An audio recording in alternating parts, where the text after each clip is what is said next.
Guyana in the Caribbean. Beautiful island beaches and lush Amazon rainforests.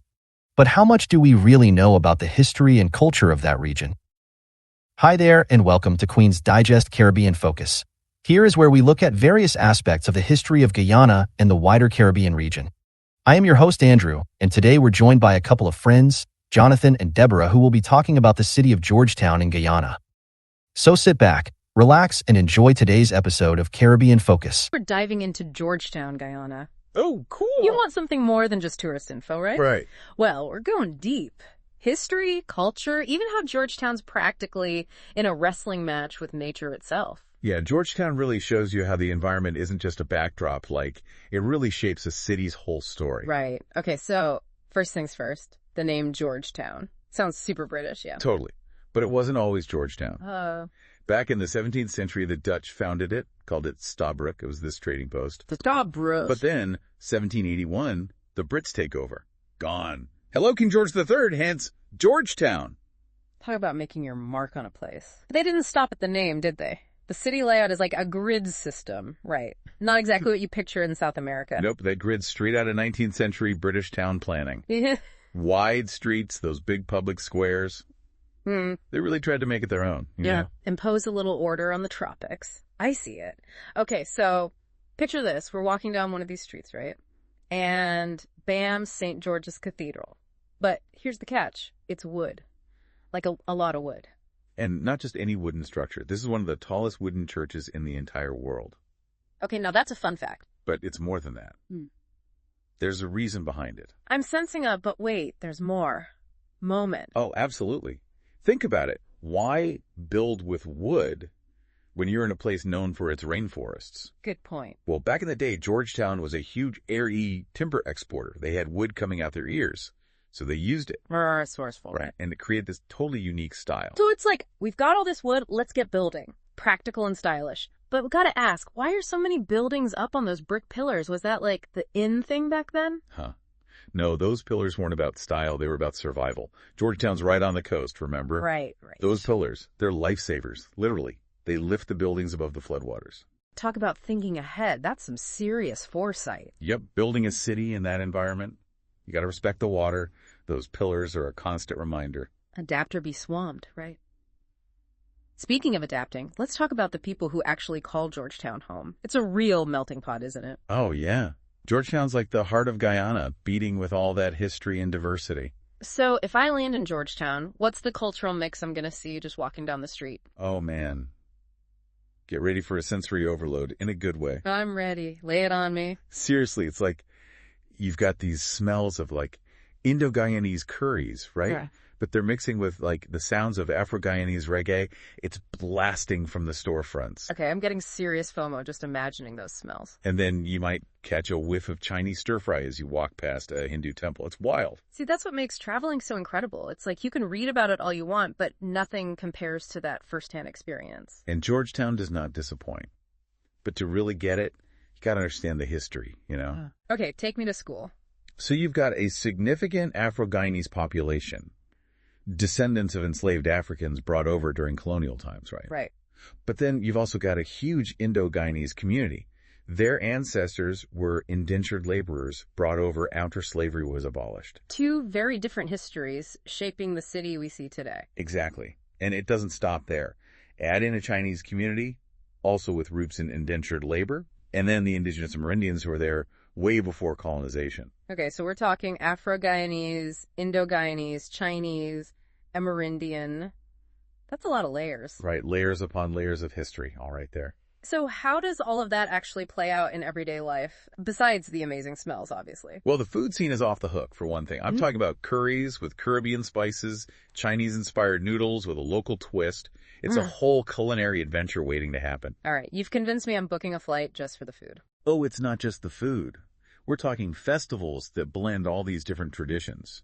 Music that's got African rhythms, Indian melodies, and Western influences all mixed up together. A true melting pot. Right. And even the architecture's got that blend. You see those grand wooden cathedrals next to colorful Hindu temples. It's something else. You know, it reminds me, we were talking about those wooden buildings earlier, the ones built on pillars because of the flooding. Yeah. It makes you wonder, with Georgetown being right there on the coast, how do they deal with that constant threat of flooding? See, that's the thing about Georgetown. It's not just about adapting to the environment. It's about straight up fighting to coexist with it. Okay, so what's their game plan? Well, remember those pumps we mentioned for draining the city? Still going strong. 12 major pumps, constantly running. Wow! Yeah, and they've got engineers on those things 2EL7. Talk about dedication. But I'm picturing like a major storm surge. Can pumps really handle all that? They're a key part of it, for sure. But picture this. You're standing on the coast, right? Waves crashing in. But then, a massive wall. They built a wall. Seawalls. Barriers built to take the full force of the Atlantic. That's hardcore. Like they told the ocean, bring it on, we're ready. Right. But here's where it gets really cool. Yeah. They've also realized that sometimes nature has the best defenses of all. Wait, are you about to tell me they trained dolphins to hold back the tides? Because at this point, I wouldn't even be surprised. Not dolphins, but close. Think green, leafy, roots gripping the earth like it's going out of style. Mangroves? Mangroves, hold on, those are just trees, right? What are they going to do? But these aren't your average trees. Mangroves are like nature's own flood control system. How so? They're roots. They grow super dense, all interwoven, and act like a natural barrier. They absorb that wave energy, stop erosion. It's incredible. The unsung heroes of coastal protection. Exactly. And get this. Mangroves can actually cut the impact of a storm surge by up to 0.5 meter for every kilometer of mangrove forest. 0.5 meter? That's huge. Especially when your city's basically at sea level. So they're using mangroves strategically then. Oh, yeah. It's called the Guyana Mangrove Restoration Project. They've planted over 420,000 mangrove seedlings along the coast. That's incredible. That's not just planting trees, that's rebuilding an entire ecosystem. Right. They're working with nature, not against it. Smart move. So we've got the city's resilience, its incredible mix of cultures, the whole battle against the elements. But I'm curious, what about the people? What about them? Georgetown's got to have some serious talent, right? What kind of people has the city produced? You're ready to meet the people behind the place, huh? Absolutely. Get ready to be impressed, because this city has some serious talent. We're talking people who've made their mark on the world stage. Okay, give me names. Who are we adding to our mental map of Georgetown? Let's start with a name you might recognize from the big screen, Letitia Wright. Hold on, Letitia Wright. As in Shuri from Black Panther. She's from Guyana. Born and raised. Well, she moved to the UK later on, but her roots are in Georgetown. You're kidding. I had no idea. It's amazing, right? It just goes to show you talent can come from anywhere. Exactly. And speaking of global talent, Georgetown's musical influence is huge. Have you ever heard of Eddie Grant? Electric Avenue. Come on, that's a classic. He's Guyanese. No way. See, I'm sensing a theme here. From superhero blockbusters to iconic music, Georgetown's got its fingerprints everywhere. And it goes beyond pop culture, too. Let's talk about Chetty Jagan. Okay, who is Chetty Jagan? This guy was instrumental in Guyana's fight for independence from Britain. So a major historical figure. Absolutely. He became Guyana's first premier, and then its president. A true giant in their history. Wow. And you know what? It's one thing to read about a place, but to hear these stories about real people, it just makes it so much more vivid. Right. It makes it real. And the story doesn't end there. There are artists today keeping those traditions alive, pushing boundaries, making Georgetown this vibrant cultural hub. Take Rudy Boise Bishop, for example. Rudy Boise Bishop. Okay, that name's familiar, but I can't place it. He's a steel pan player. Oh, okay. And not just any steel pan player. They call him the king of steel pans. Okay, no, that's a title. Right. He's dedicated his life to preserving and promoting that unique musical tradition in Georgetown and around the world. And for those who love a good book, we can't forget about Edgar Mittelholzer. Edgar Mittelholzer. All right, tell me more. He was a Guyanese novelist.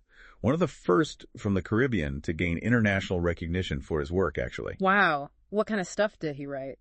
His novels often dealt with things like racial tension, colonialism, the search for identity. You know, those big questions that resonated in the Caribbean and beyond. He died tragically young, but his work is seeing a revival lately.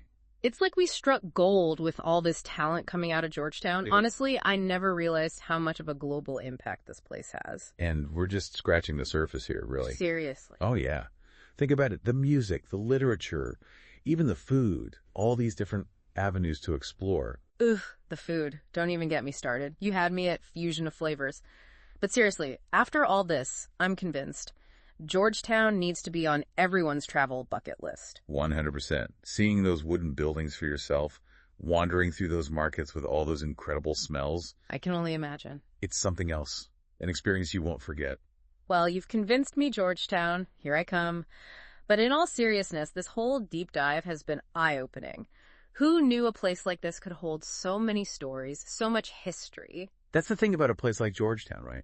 It reminds you that there are these hidden gems all over the world just waiting for people to discover them. And each one with its own unique story to tell. Exactly. So to everyone listening, if this sparked even a little bit of curiosity, go check out some Guyanese music, try a new recipe, or even just pull up a map and explore the streets of Georgetown virtually. Because sometimes the best journeys are the ones that take you outside of your comfort zone. The ones that make you see the world a little differently. And hey, you never know, you might just discover something new about yourself along the way.